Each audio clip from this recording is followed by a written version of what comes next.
Saan galing yan? May nagpagawa sa akin, babe. Ano yan? Battery ng water, pressure sprayer. Hindi na daw gumagana. Kapag sinacharge niya, umi-indap-indap lang tong charger. So, ayun, pinadala niya dito. Gabi na nga nang pinadala eh. Ayan ang problema. So, napagawa na daw niya ito. Mm. O, kita naman ng mga wire na lang nakalagay. Kaso, mali yung gawa. Ito ang 5S. Ano? Ilan yung wire niya? 1, 2, 3, 4, 5. Yan. Naka-series yung 5. Ang output niyan is 18 volts. Kasi ang nominal voltage ng lithium batteries ay 3.7 volts. Pag na fully charge siya, 4.2. Kaya mga 21 volts pag fully charge siya. Ay, gumagana pa yung battery nga. Yun ang problema. So, nabuksan ko na yung isa. Ito, Na-charge. na-charge ko na yung kaso. Yung tatlo lang yung gumagana. Ayan o. Ay. Kasi, Nakita ang layo na ng ano niya. Kasi mukhang patay na yung dalawa. Ito, saka ito. Wala na. ay. So, tatlong cells na lang na-rescue ko. Ito, bubuksan ko rin to kung may gumagana pa dito. Sana naman meron. Sana naman Pero baka isang battery lang ma-rescue ko. Maayos natin. Ganda battery ata yun eh. LG Choco daw pero mukhang magaan eh. Ayan, naalis na natin yung BMS. Ayan yung BMS yan. So check natin bawat isang cell kung anong nangyari na. So ayun, 0. 0. Yun, buhay ito. 2.8 na lang oh. 2.8. 2.8. So may tatlo pa tayo na save. Tapos patay na yung dalawa.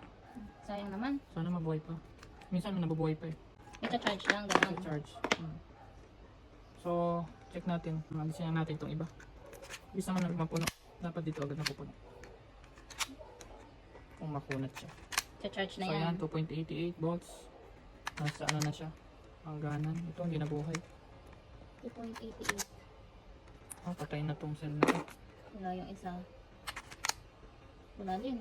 Patay na rin. Dalawang. Isa lang ma-rescue talaga. Yun. Yun, may isa pa. Isa pa. Sana. Yun, Uy, tatlo. So, hindi pa rin tayo makakabuo ng dalawang battery. Patay na talaga to. Ilan na? 4. Wala talaga, patay na. Ilang battery yung patay na? 4? Ay. Ito sana mabuhay pa. May voltage pa siya. Yan. So, hintayin natin ito makarecover yung dalawang battery. So, medyo na-confuse na ako. Kasi yung battery niya, naka-arrange na ng ganito. Yan, ito ang battery. Tapos nakalagay dito, 48 volts. Hindi naman 48 yung volts niya. Yung sa charger? Unti-unti ng battery, 48 volts. Yung charger, ganun din. Pinahirapan ako. Kung 68 volts naman. Oh, ba't magkaiba? Kaya ang hirap. So, ang ginawa ko dito, tinaksak natin. Meron naman tayong tester. Importante talaga may tester ka. Pwede ba yun? Magkaiba? Kaya nga. Charger, syempre, 68? peke. So, ayan. 22 volts yung charging voltage niya. Ilan yung nakalagay nga doon? 68? 68 at 48. Ito yung tama, 22. Dito. So, kaya nagkaroon ako ng idea na 4S lang ito. So, yung BMS talaga niya 4S lang. Apat lang yung wire. Uy! Oh, bakit? Uy, nabuhay yung isang cell oh. Naka-recover siya. Ayun oh, 2.98 na. Kanina, 3 na. Yun, 3 na. Kanina 1 volt lang. Naka-recover siya. Sana maka-recover din itong isang to. Para magawa ko sila na yung dalawang battery. Dalawang battery magawa ko. Pero yung dalawang yun, hindi na. Ito, wala na. Patay na talaga. Zero siya. Check natin. Check ulit. Yung point. Wala na, hindi na ma-detect nung ano. Tira pala nito ay BMS.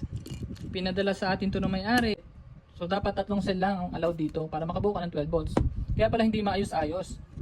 Kaya sinabi ko dun sa may-ari na sir, mali yung BMS nyo. Kailangan natin palitan para makabuo tayo ng 5S. Yung kasi yung pwede natin gamitin dun sa iyong machine na power sprayer. So ayan, dumating na nga. Ito yung sinasabi kong 5S. Ano, 5S kasi 5 series. 1, 2, 3, 4, 5. So dapat ang wire niya ay 6. Yan, 1, 2, 3, 4, 5, 6. So pag kabit nito ay ganito. Ano? Alternate lang, positive, negative, positive, negative. So negative, pag ganun siya, pasigsag. Kapag check natin yan, dapat makabuo tayo ng 21 volts kapag fully charged yung battery.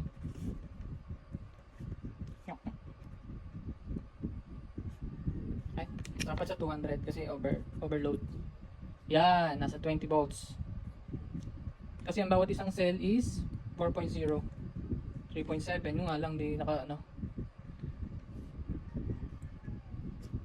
Yan, pagkatapos natin i-series ang cell, makakabuo tayo dyan ng 21 volts, depende sa voltage ng bawat cell. Pag fully charged, ganun yung voltage niya. Yung makikita nyo. So pagkabit ng BMS, dapat may basic knowledge kayo kasi kapag nagkamali kayo dito, naku, masisira yung BMS, mahal din ang BMS nito. At ng iba pang mga battery pack. So ito naman para naka-arrange naman siya. Oh. Ang B negative, dito syempre yan sa negative. Yan, negative. Tapos B1. Tapos ang B2, magkakasunod lang yan eh. B3. Yung B4, ang palatandaan ko dyan, laging nasa dulo yan. Kasunod ng B positive. Yan.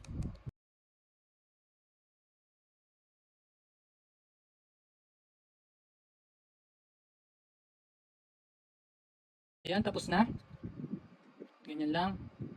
So, i-check natin yung voltage kung tama. Pag walang reading, means nasira nyo yung BMS. Yan, 20 volts. Okay yan. Ayan, ilalagay na natin sa case nya. Huwag nyo kalimutan tong spring na to. Para dito to, para bumalik to. Yun. Dito natin tatapat yung spring. Malakas yung spring nya. Yan, para bumalik to. Yan. Ganyan ang itsura nya. Natin. Yan. Okay, successful guys. Sabi nung may-ari, umi-indap-indap daw ito kapag sinacharge niya dati. So try natin. Ayan. Dapat red yan eh. Tapos kapag fully charged na siya, is kulay green.